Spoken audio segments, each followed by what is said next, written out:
The two-state solution was a mantra for a certain type of politician in the West for some decades.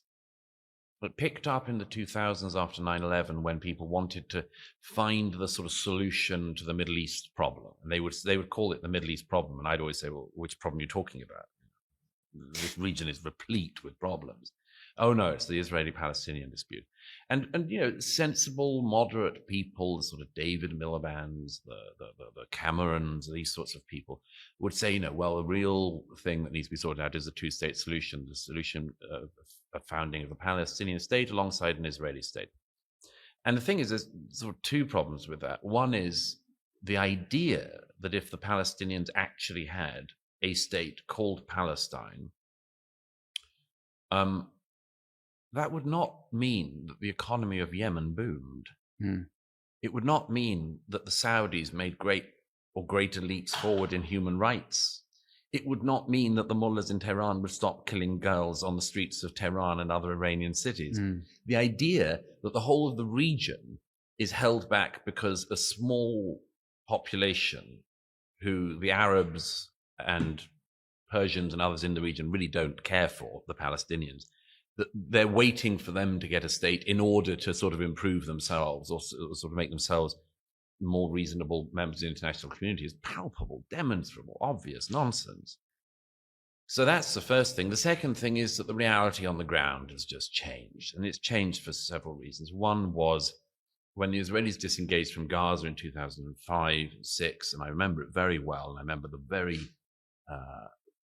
fervent debates in this country as well as around the world, and the pressure from the Republican government administration in America to withdraw every Jew from Gaza and hand the Gaza over to the Palestinians and have free and fair elections in Gaza. Well, the Palestinians promptly elected Hamas, who then killed their Palestinian brothers and sisters who were from rival groups like Fatah, threw them off buildings, shot them in the back, dragged their corpses around behind trucks around the Gaza in a celebration. That was an early sign, I would say, that the two-state solution was in trouble because they'd been given a state in Gaza. And, there were left-wing politicians, many of whom I spoke to, who, they said at the time, you've got all of the infrastructure we left.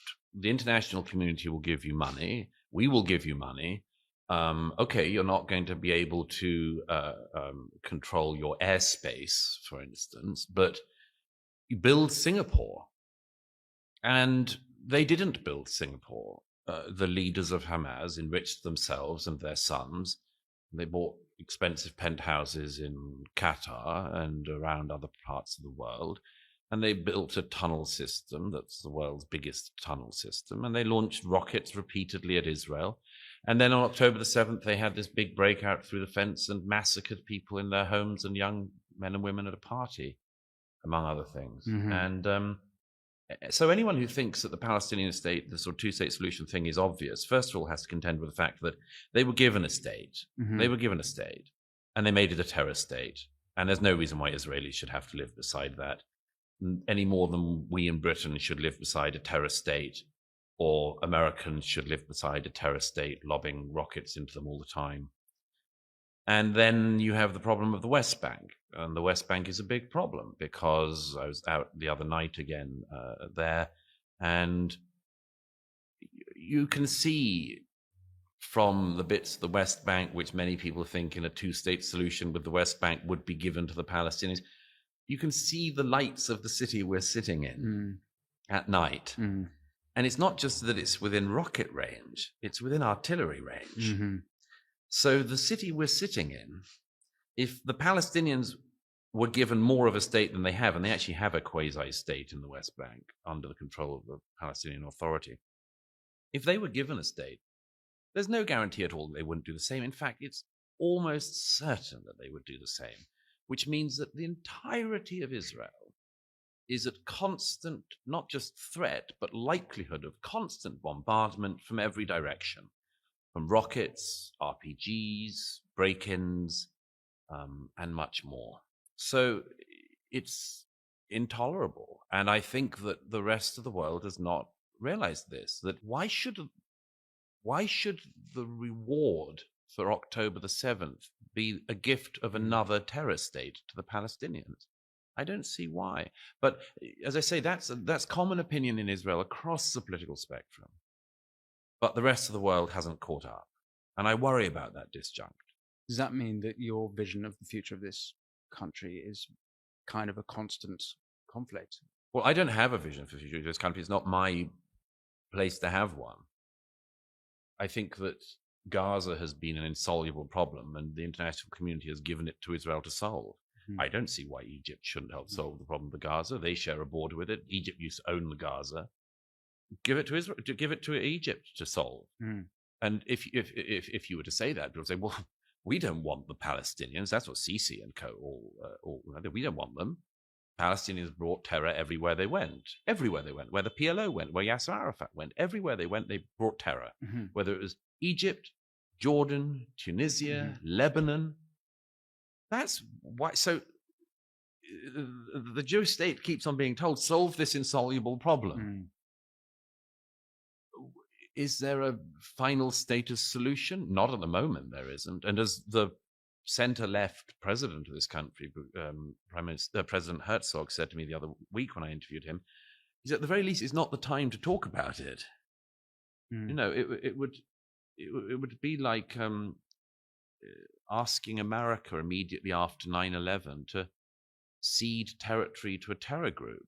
But it is the time to talk about how to defeat Hamas. Yes. And Israel have made it clear that their objectives, of course, are to take back the hostages, but also to annihilate Hamas.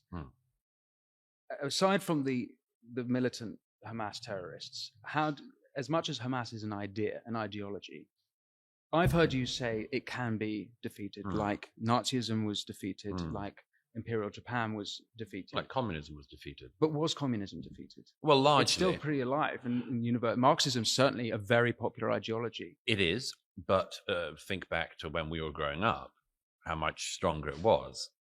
I mean, the Eastern Bloc, much of Europe was under communist control when we were growing up.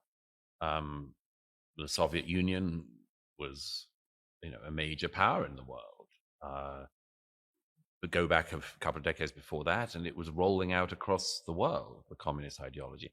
It's not gone, but it's certainly not got the strength it had. In the same way that Nazism hasn't completely disappeared. It's pretty rare, but you get the odd little group of weirdos. China is communist. Well, there are Marxists in our country, in America. It's compared to Nazism, it's a completely different story. Yes, that's true. I mean, well, that's because, of course, as everyone knows, everyone who knows anything about history, the rightful moral taint that not just Nazism but fascism had after the Second World War meant nobody wanted to be near anyone advocating that again.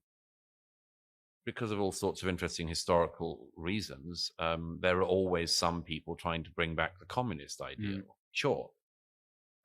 Nevertheless, I mean, it's an idea it's taken a heck of a beating. I mean, there are still ignoramuses around who think, it never worked anywhere, but let's try it again.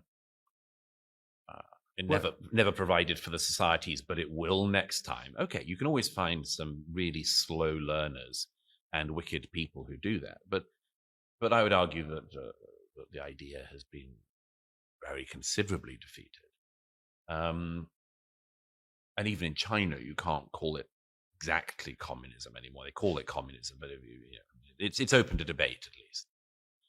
Hamas is, yes, an ideology. It's very similar to all other jihadist ideologies. It's very similar to ISIS. It's very similar to Al-Qaeda. It's very similar to all forms of millenarian Islamism. But Hamas itself is a structure. It's a group. It's a party. It's an entity. You can destroy that.